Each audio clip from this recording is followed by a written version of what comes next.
भिक्षुण ज्ञान उपयोगी अरहम योग प्रणेता मुनि श्री 108 प्रणम्य सागर जी महाराज के दिव्य सानिध्य में श्री तत्वार्थ सूत्र के अनूठे स्वाध्याय के पावन समापन के पश्चात अब तैयार हो जाइए ज्ञान के एक और आलोक पुंज से आलोकित होने के लिए, जिसमें आपको मिलेगा अभिक्षुण ज्ञान उपयोगी का विशुद्ध प्रकाश। जी हाँ, हम बात कर रहे हैं मुनि श्री 108 प्रणम्य सागर जी महाराज द्वारा रचित एक नवीन आध्यात्मिक रचना नई छेढ़ाला की, जिसे स्वयं वे अपनी सरल, सरस और अत्यंत गूढ़ वाणी में आपको स्वाध्याय कराएंगे, समझाएंगे और आत्मा से जोड़ेंगे। कमिंग सून, ज्ञान का नया सूर्योदय नई छेढ़ाला के साथ, सिर्फ जिनवाड़ी चैनल पर।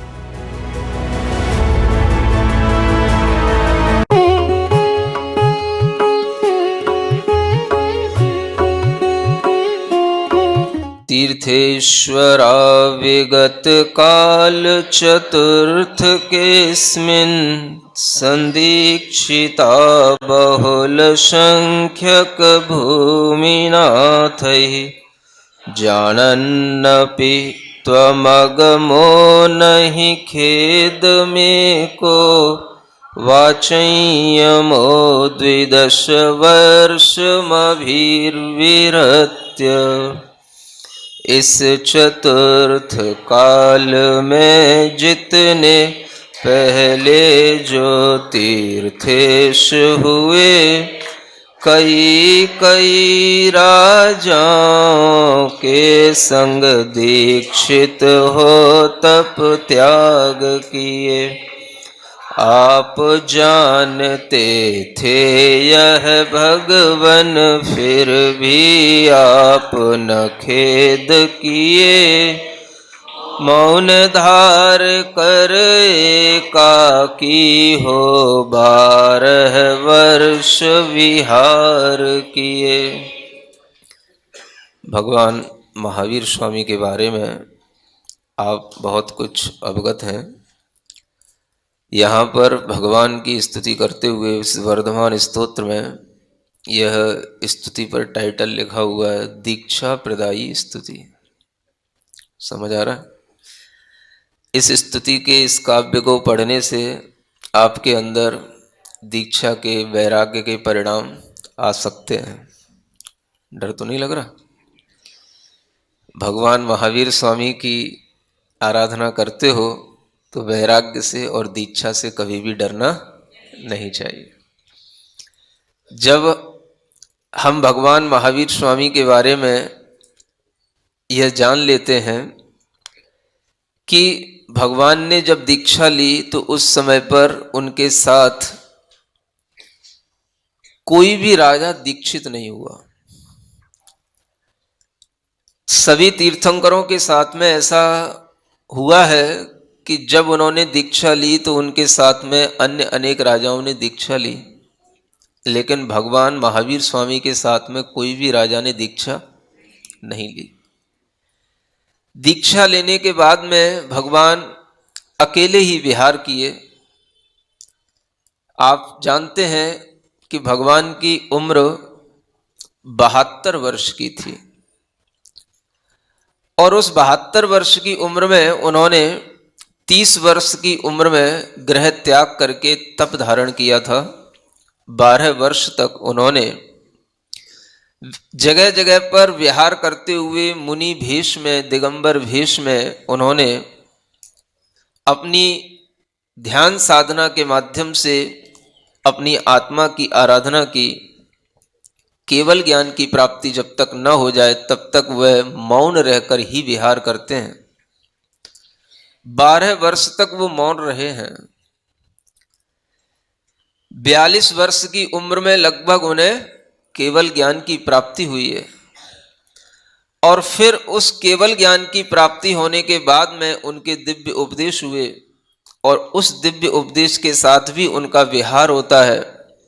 और जितनी भी उम्र अब बची रह गई है उस पूरी उम्र में उनका वह धर्मोपदेश देते हुए जगह जगह पर समव शरण की सभाएं लगते हुए उनका विहार चलता है। तत्व के ज्ञान को लोगों तक पहुंचाते हुए वो अहिंसा की प्रभावना करते हुए अपने पूरे उम्र भर अत्यधिक धर्म की प्रभावना करते हैं। धीरे धीरे वह समय आता है जब उनका वह उम्र पूरी होने को होती है। जब उम्र समाप्ति की ओर होती है, आयु कर्म जितना व्यक्ति लेकर के आता है उतना ही जीता है। जो भगवान बनने की प्रक्रिया पर निकला है उसने भी भगवत सत्ता को प्राप्त करने के लिए जितनी उम्र पाई है उतनी ही उम्र जिएगा, उससे ज्यादा वो जी नहीं सकता। कर्म सिद्धांत भी साथ में चल रहा है, जीव का अपना पुरुषार्थ भी साथ में चल रहा है, पराश्रितता भी साथ में चल रही है और स्वाधीनता का भाव भी साथ में चल रहा है। यह अनेकांत दर्शन के माध्यम से आप देखोगे कि जीव धीरे धीरे स्वतंत्र होता है तो अपनी स्वतंत्रता का भान धीरे धीरे करके, पुरुषार्थ धीरे धीरे करके उसके अंदर वह स्वाधीनता आती जाती है। लेकिन जो पराधीनता के कारण है वो अरिहंत अवस्था में भी बने रहते हैं। शरीर है, आयु है, जिसके माध्यम से वह पराश्रितता है, पराधीनता है, कर्म का उदय है, वह भी एक पराधीनता है। क्योंकि जितने कर्म का जब तक आयु कर्म का उदय रहेगा तब तक ही हम शरीर के साथ विहार कर पाएंगे। और जब अंत का समय आता है, आयु पूर्ण होने को होती है, जो 72 वर्ष की आयु है वह भी आप ये जाने कि उनकी वो आयु 72 वर्ष की भी पूर्ण नहीं थी। 71 वर्ष 3 महीने और 25 दिन की उनकी आयु थी। समझ आ रहा है? 72 तो हम कह देते हैं, लेकिन वो जब अच्छे ढंग से उसको काउंट किया जाता है तो उसकी वह जो संख्या है वह आयु वर्षों में 71 वर्ष 3 महीने और 25 दिन ही निकल करके आती है। समझ आ रहा है? तीर्थंकर पार्श्वनाथ भगवान का काल चल रहा होता है और उस काल में इन तीर्थंकर वर्धमान का जन्म होता है। काल तो पिछले तीर्थंकर का चल रहा है और पिछले तीर्थंकर का काल केवल 250 वर्ष का काल है और उसी 250 वर्ष के काल में इनकी आयु भी गर्भित है। अगले तीर्थंकर का समय काल तब प्रारंभ होता है जब वह केवल ज्ञान को प्राप्त करने के बाद में प्रथम दिव्य देशना देते हैं, जिसे हम वीर शासन जयंती के नाम से मनाते हैं। वह प्रथम तीर्थंकर, वह प्रथम दिन होता है जब वह तीर्थ की प्रवृत्ति करते हैं और वह वीर शासन जयंती के माध्यम से वह दिन मनाया जाता है जो आपने चातुर्मास के प्रारंभ में मनाया है। इस चातुर्मास में आपने कई उत्सव देखे होंगे और चातुर्मास के समय पर सभी लोग इस प्रकार के उत्सव देखा करते हैं। जब चातुर्मास का प्रारंभ होता है, ये वीर शासन जयंती प्रारंभ होती है। ये बहुत महत्वपूर्ण तिथि है जिसे हर व्यक्ति पर एक ध्यान देने की जरूरत है। वीर शासन जयंती होने के बाद में एक पर्व आता है तीर्थंकर पार्श्वनाथ का निर्वाण दिवस का पर्व। उसके बाद में फिर रक्षाबंधन का पर्व आता है, उसके बाद में पर्युषण का पर्व आता है और उसके बाद में फिर यह दीपावली का पर्व आता है। ये सभी पर्व आते रहते हैं और इन सब पर्वों के साथ में आप एक आध्यात्मिक वातावरण निर्मित करते हुए भगवान का आराधना करते रहते हैं और ये सब ज्ञान आपको बना रहता है। आप इस ज्ञान के साथ में अपना जीवन आगे बढ़ाते रहते हैं। यह ध्यान रखें कि जब भगवान तीर्थंकर के लिए आयु पूर्ण होने को होती है तो उस समय पर वह अपना समौ शरण भी त्याग देते हैं। जिस समौ शरण के माध्यम से वह दिव्य देशना देते हैं, 12 सभाएं लगती हैं, उस समौ शरण का भी त्याग किया जाता है। वह नियम ले लेते हैं, अब हमें उपदेश नहीं देना है। उनके अंतरंग में यह परिणति आ जाती है, यह भाव उत्पन्न हो जाता है कि अब हमारी वाणी नहीं होगी, अब हमें उपदेश नहीं देना है, और वे इसका त्याग करके, समव शरण का त्याग करके प्रतिमा योग धारण कर लेते हैं, अर्थात एक स्थान पर ही विराजमान हो जाते हैं और तब तक विराजमान रहते हैं जब तक कि उन्हें मोक्ष की प्राप्ति न हो जाए। समझ आ रहा है? कुछ आचार्यों के द्वारा लिखे हुए प्रमाणिक ज्ञान की ओर भी हमारा ध्यान जाना चाहिए। आचार्यों ने हमें इतना सम्यक ज्ञान दिया है कि हर एक तीर्थंकर के साथ क्या घटित हुआ है यह हमें स्पष्ट रूप से बताया है। भगवान आदिनाथ जब अपना समवसरण त्याग करते हैं तो उन्हें 14 दिन के बाद में मोक्ष की प्राप्ति होती है। भगवान महावीर स्वामी जब अपना समवसरण त्याग करते हैं तो उन्हें 2 दिन के बाद मोक्ष की प्राप्ति होती है, और अन्य जितने भी बीच के तीर्थंकर हैं वो जब समवसरण त्याग करते हैं तो उन्हें 1 महीना लगता है। 1 महीने तक वह एक ही स्थान पर बैठे हुए ध्यान करते हैं, तब उन्हें मोक्ष की प्राप्ति होती है। ये प्रक्रिया योग निरोध की प्रक्रिया कहलाती है।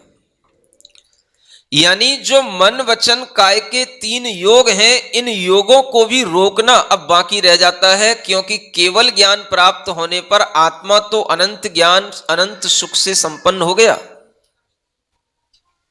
लेकिन जो शरीर है उस शरीर में जो योग की क्रिया चल रही है, अर्थात काय और वाणी और जो द्रव्य मन का सद्भाव है, उसके कारण से भी जो पुद्गल वर्गणाएं ग्रहण करने में आती हैं, उनको भी रोकने का एक पुरुषार्थ किया जाता है, एक ध्यान किया जाता है। 4 प्रकार के शुक्ल ध्यान होते हैं। दूसरे शुक्ल ध्यान के माध्यम से केवल ज्ञान की प्राप्ति होती है, अरिहंत अवस्था प्राप्त हो जाती है। फिर अरिहंत बनने के बाद में जब आयु लास्ट में केवल एक अंतर मुहूर्त बाकी रह जाती है, तब वह ध्यान तीसरा शुक्ल ध्यान की प्रक्रिया प्रारंभ होती है, और उसके माध्यम से इन योगों को संकुचित किया जाता है, जिसे योग निरोध कहते हैं। योगों को रोका जाता है। थोड़ा शांति बनाए रखें। योगों को रोकने के बाद में फिर उन योगों को इतना रोका जाता है कि वह केवल मनोयोग भी शांत हो जाता है, वचन योग भी समाप्त हो जाता है, काय योग में भी बादर योग शांत हो जाता है, केवल सूक्ष्म काय योग रह जाता है, सूक्ष्म। और उस काय योग के साथ में यह प्रक्रिया प्रारंभ होती है ध्यान की, जो आयु के अंतिम क्षणों में हो रही होती है। अब आप विचार करें कि जब भगवान महावीर स्वामी ने अपना ये योग निरोध का कार्य प्रारंभ किया तो उस समय पर उनकी आयु के कितने दिन बाकी थे? कितने दिन बाकी थे? समझ आ रहा है? 2 दिन बाकी थे।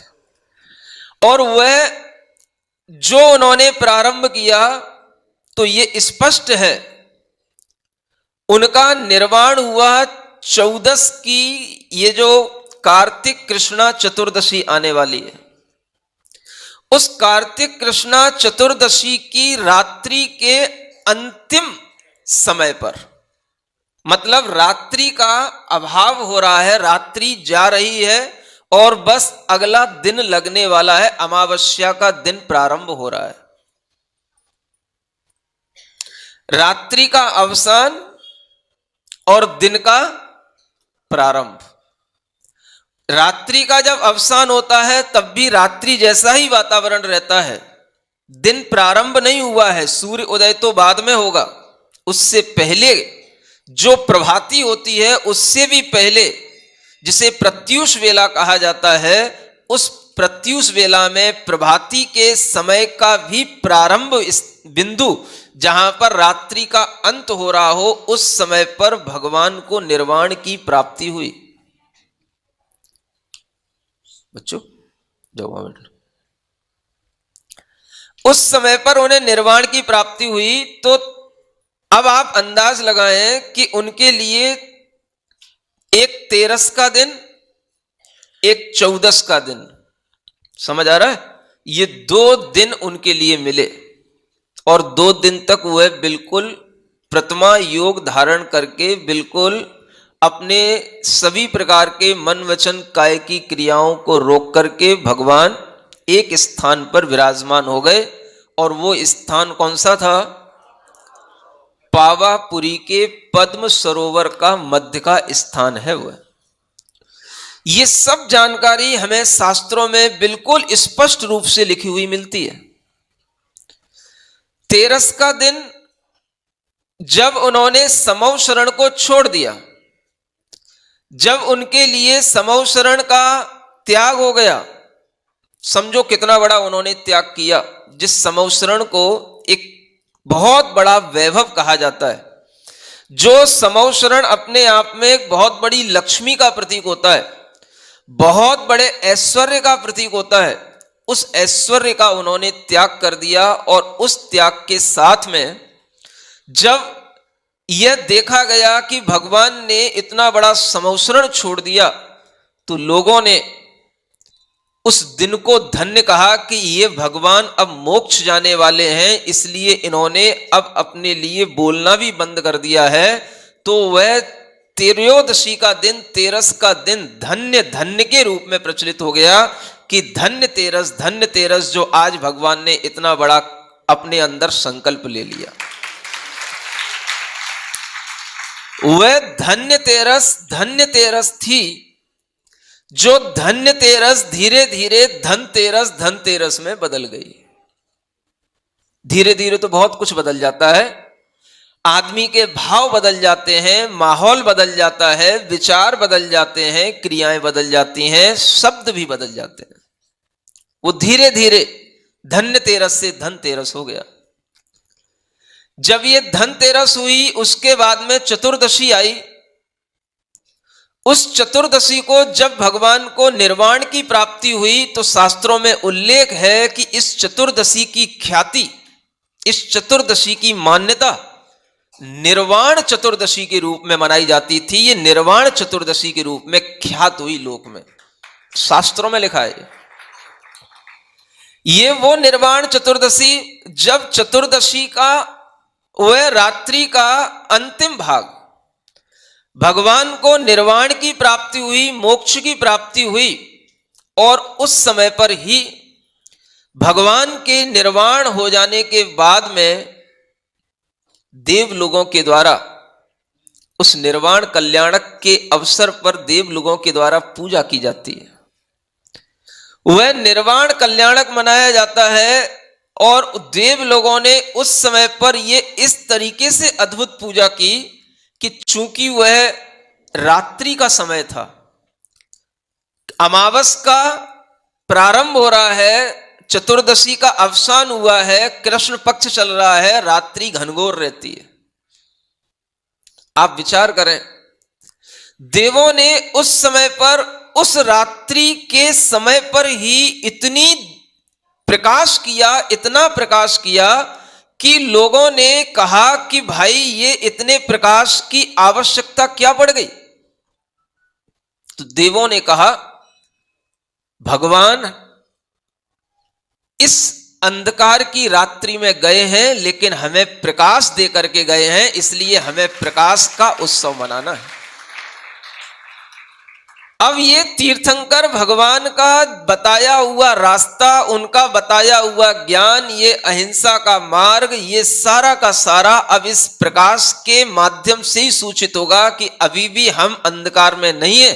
भगवान भले ही चले गए, लेकिन हमें बहुत बड़ा ज्ञान दे करके गए हैं। वो ज्ञान का प्रकाश हमें अगर दिखाना है तो हम इन दीपकों के माध्यम से दिखा सकते हैं। तो देवों ने ऐसा वातावरण बना दिया कि केवल वह पावापुरी नहीं, चारों ओर पूरे आकाश में वह दीपों का ही प्रकाश दिखाई दे रहा था। यह बात हरिवंश पुराण में आचार्य जिनसेन महाराज ने लिखी। दुनिया दीपावली मनाती है, लेकिन दुनिया में किसी को नहीं मालूम कि दीपावली का सही पर्व का क्या अर्थ है और ये दीपावली का प्रारंभ कहां से हुआ है। लोग इसको बाद में अपनी अपनी भावनाओं से अपने अपने प्रसंगों के अनुसार जोड़ने लगे। आर्य समाज के लोगों ने स्वामी दयानंद सरस्वती के स्वर्ग सिधारने के कारण से दीपावली मनाई जाती है, ऐसा एक भाव प्रचलित किया। सिखों की समाज में छठवें गुरु हरगोविंद सिंह के स्वर्ग सिधारने पर यह दीपावली मनाई जाती है, ऐसा प्रचार किया।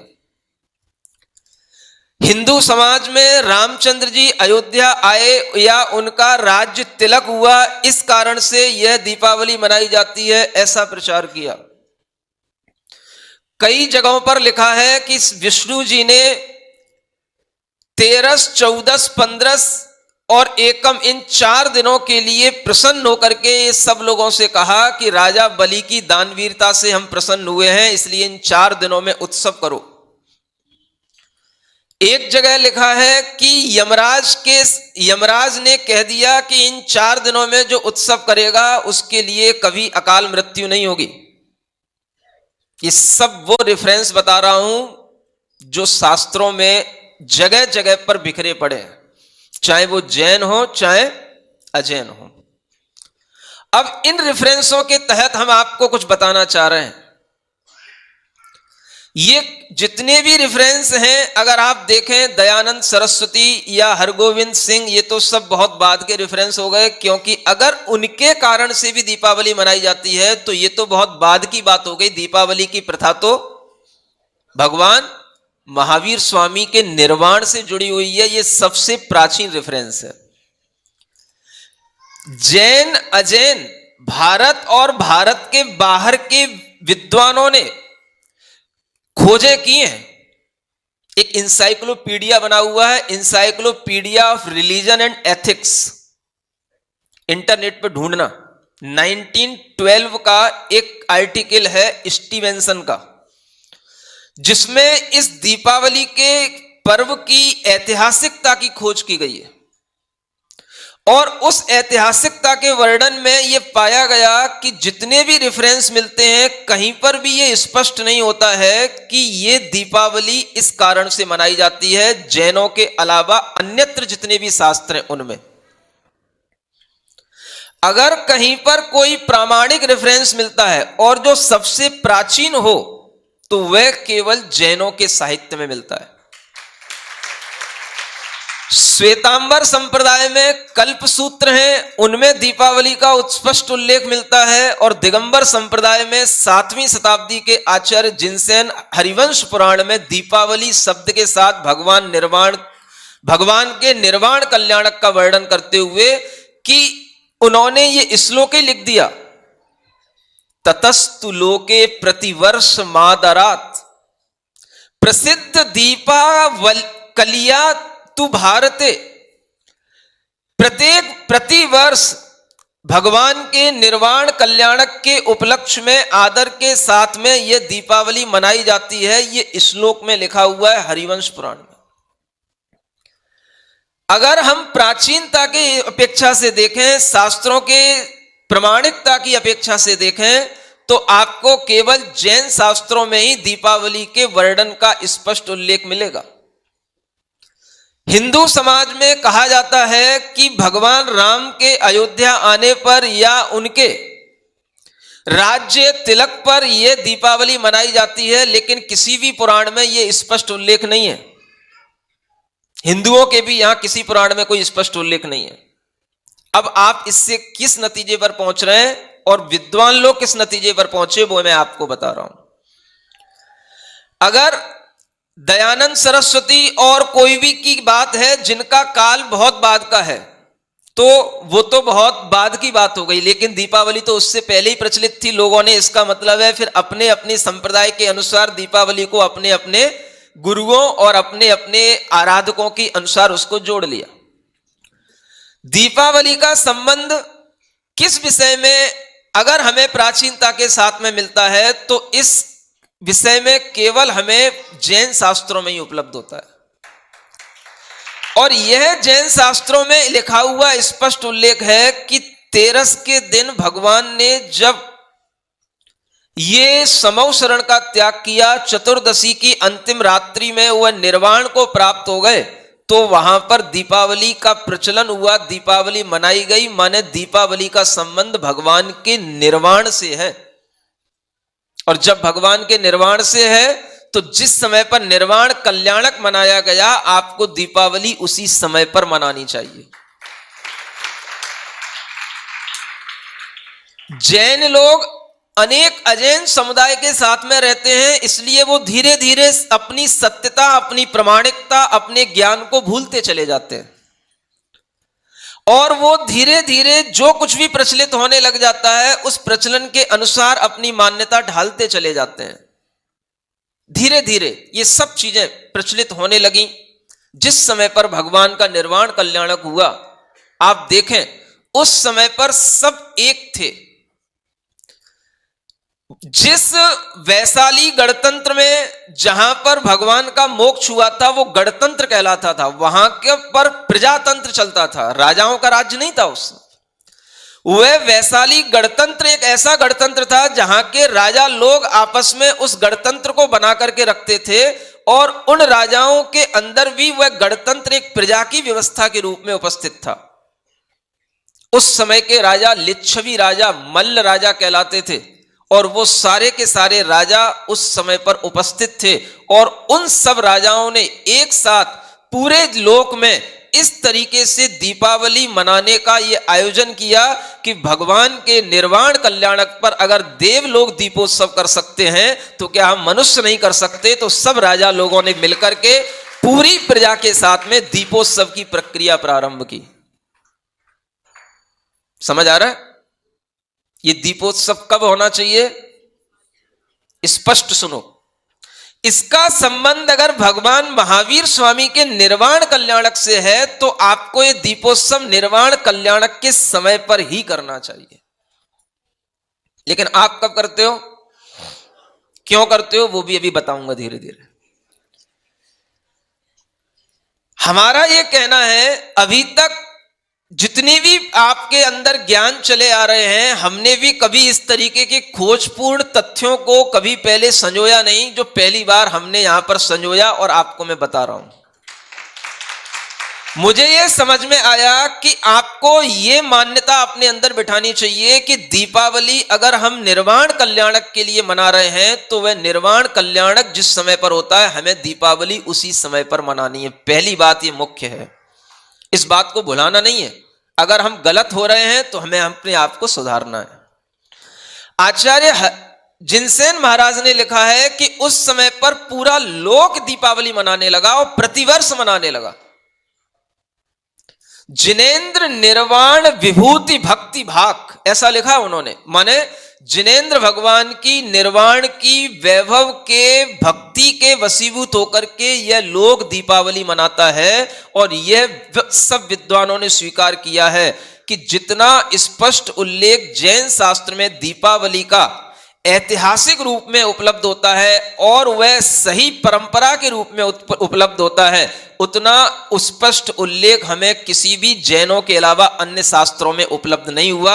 ये encyclopedia of religion and ethics में पहले आर्टिकल लिखे जा चुके हैं, उनकी खोज करके आप पढ़ लेना। 1912 के लिखे हुए आर्टिकल के आधार पर आपको बात कर रहा हूं। समझ आ रहा है? अब देखो क्या हुआ। पुराण हैं, हिंदुओं के भी बहुत सारे पुराण हैं। उनमें एक पुराण है, हिंदुओं के यहां पर भी एक पद्म पुराण आता है, एक भविष्यत पुराण है, एक वराह पुराण है। इन पुराणों में इस समय पर अनेक तरह के उत्सव मनाने के बारे में लिखा हुआ है। 14 के दिन उत्सव मनाना, अमावस्या के दिन उत्सव मनाना।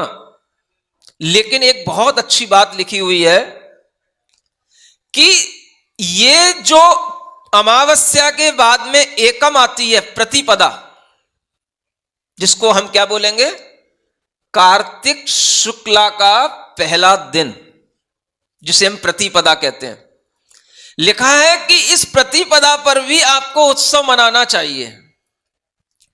जैसे चैत्र शुक्ला की प्रतिपदा पर उत्सव मनाया जाता है, वर्ष की शुरुआत होती है तो वहां पर उत्सव मनाया जाता है, वैसे ही इस प्रतिपदा पर भी उत्सव मनाना चाहिए। ये हिंदू पुराणों की बात बता रहा हूं आपको। अब क्यों मनाना चाहिए ये नहीं लिखा, लेकिन एक रेफरेंस मिला। एक वामन पुराण है हिंदुओं के यहां, उस वामन पुराण में इस प्रतिपदा का नाम दिया गया है वीर प्रतिपदा। क्या कहा गया? सुन रहे हो? वीर का मतलब क्या?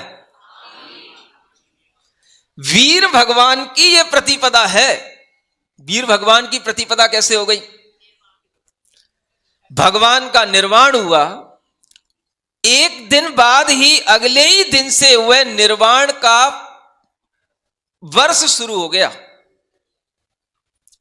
भगवान की वह वीर निर्वाण संवत प्रारंभ हो गई, और उस समय पर जितने भी गणराज्य थे, जितने भी गणतंत्र थे, सभी ने एक मत से इस वीर निर्वाण संवत को स्वीकार करके इस वीर निर्वाण संवत को मान्यता दी। और सबसे पहले अगर इस विश्व के अंदर कोई भी आज प्राचीन संवत उपलब्ध है तो वह वीर निर्वाण संवत उपलब्ध है। संवत जानते हो? बहुत सारी संवत है। वीर निर्वाण संवत है, विक्रम संवत है, शक संवत है, हिजरी संवत है, तनिक तरह बहुत सारे समुदाय की अलग अलग संवतें हैं, लेकिन सब संवतों में सबसे प्राचीन संवत है वो वीर निर्वाण संवत है। ये कुछ भी ज्ञान शायद आप लोगों को नहीं है, इसीलिए चलता फिरता कभी भी आदमी कुछ भी बोल देता है। भगवान महावीर स्वामी कब हुए थे? अभी 200-400 वर्ष पहले हुए होंगे। समझ आ रहा है? और एक जैन आदमी भी सुन लेता है और सुन करके कुछ कह नहीं पाता है, क्योंकि नॉलेज तो कुछ है ही नहीं। जो इतिहास प्रसिद्ध चीजें हैं, जो इतिहास में कोई डाउट नहीं है भगवान महावीर स्वामी के समय को लेकर के, ईसा से 527 वर्ष पहले भगवान महावीर स्वामी का निर्माण हुआ है। आज अगर हम ईसा संवत भी मानते हैं तो वो भी भगवान महावीर स्वामी के निर्माण के 500 वर्ष की बाद की है। सबसे प्राचीन संवत है वीर निर्वाण संवत। समझ आ रहा है? और ये संवत इतने महत्व की थी उस समय पर, सब लोगों ने इस संवत को माना। भगवान महावीर स्वामी के समय पर ब्राह्मण, क्षत्रिय, वैश्य, शूद्र चारों वर्णों के लोग एक साथ भगवान महावीर स्वामी को मानते थे। उनकी अहिंसा से हर व्यक्ति प्रभावित था, और उनके उल्लास में, उनके आनंद में हर व्यक्ति ने अपना आनंद मनाया। कोई भेदभाव नहीं था, बड़ा सौहार्द का वातावरण था।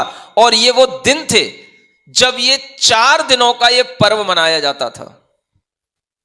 तेरस, चौदस, अमावस और एकम, ये 4 दिन के पर्वों को मनाने की भी परंपराओं का उल्लेख इतिहास में मिलता है। लोग इसको अलग अलग तरीके से मनाते रहे, धीरे धीरे परिवर्तन होते रहे, अपनी अपनी मान्यताएं बनती गईं। लोग अलग अलग तरीके से अपनी अपनी मान्यताएं बनाते गए। तेरस की मान्यता भी अलग तरीके से बन गई। चौदस की मान्यता भी शास्त्रों में अनेक जगह पर यक्ष रात्रि के नाम से जानी जाती है। कहीं पर सुख रात्रि के नाम से लिखी है कि 14 की रात्रि में क्या करना। ऐसा लगता है कि बहुत सारे भूत पिशाच आक्रमण करते हैं, इसलिए भगवान की आराधना करना ये 14 की रात्रि में विशेष रूप से टोने टुटके दूर करने के लिए 14 की रात्रि अनेक अनेक जगह पर मनाई जाती है। हम दूसरी और कल्चर की बात कर रहे हैं। गुजरात में, दक्षिण में, उत्तर भारत में अलग अलग जगह पर ये दीपावली मनाने के अलग अलग प्रयोजन हैं, लेकिन कोई भी वास्तविकता के साथ में, शास्त्रीय प्रमाणिक उल्लेख के साथ में और इस बात के साथ में कि हाँ ये प्रयोजन हमारा पारंपरिक रूप से चला आ रहा है, ऐसा कोई भी उल्लेख किसी के पास उपलब्ध नहीं है। वीर निर्वाण संवत सबसे प्राचीन संवत, आपके लिए इसका कोई महत्व नहीं है, जबकि ईसा संवत से भी ज्यादा महत्व आपको इस वीर निर्वाण संवत का देना चाहिए। इतना तो मालूम होना चाहिए कि ईसा से, इसको बीसी बोला जाता है, 527 बीसी माने बिफोर क्राइस्ट। जब 527 वर्ष पहले भगवान महावीर स्वामी का निर्वाण हुआ, अगर हम विक्रम संवत के अनुसार देखते हैं तो ये 470 वर्ष पहले बनती है। विक्रम से 470 वर्ष पहले भगवान महावीर स्वामी का निर्वाण हुआ। और शक संवत के अनुसार देखते हैं तो 605 वर्ष 5 महीने पहले भगवान महावीर स्वामी का निर्वाण हुआ। समझ लो इन सब संवतों से प्राचीन ये वीर निर्वाण संवत है। इतना तो हमको आना चाहिए कि आज हम 2019 2020 की ओर जा रहे हैं। समझ आ रहा है? ये वीर निर्वाण संवत नहीं है, ये क्राइस्ट संवत है, ईसा संवत है। इसके प्रभाव में हम अपने वीर निर्वाण संवत को ही भूल गए। कम से कम हमारी भावनाओं में इन दीपावली के दिन और वीर निर्वाण उत्सव के दिन ये भाव आना चाहिए कि अब ये वीर निर्वाण संवत बदल रही है। हमारे लिए यह केवल भगवान महावीर स्वामी का ही निर्वाण दिवस नहीं है, अगला दिन हमारे लिए वीर निर्वाण दिवस यानी वीर निर्वाण संवत का परिवर्तन होने पर नए वर्ष की शुरुआत के रूप में यह दिन मनाना चाहिए हमको। क्या समझ आ रहा है? यह नए वर्ष की शुरुआत है जैनियों के लिए। कोई भी प्राचीन तथ्यों की जानकारी नहीं, कोई भी प्राचीन तथ्यों के अनुसार ज्ञान काम नहीं कर रहा और सब काम ऐसे चल रहे हैं अज्ञानता में।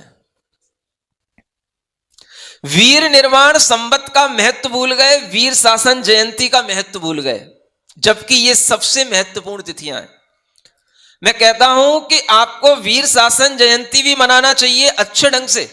जिस तरीके से महावीर जयंती मनाते हो उससे भी ज्यादा महत्व वीर शासन जयंती का है। और वीर निर्वाण इस संवत के परिवर्तन पर भी आपको आनंदित होना चाहिए और यह भी वर्ष का एक नया वर्ष का दिन है, ऐसा आपको कम से कम लोगों को बताना चाहिए। ये सोचने की कोशिश करो, ये हमारे बच्चों के नॉलेज में होना चाहिए, हर व्यक्ति की नॉलेज में होना चाहिए कि ये कौन सा वीर निर्वाण संवत चल रहा है। ये सबके ध्यान में रहना चाहिए। जब आपको ये ध्यान रहेगा, इसकी आप चर्चा करोगे, लोगों के बारे में इसकी जानकारी रहेगी, तो कोई भी आदमी कम से कम भगवान महावीर स्वामी से भी नापेगा तो इतना तो समझेगा ये 2500 वर्ष हो गए हैं इस दीपावली को मनाते हुए और भगवान महावीर स्वामी की आराधना करते हुए इन जैनियों को।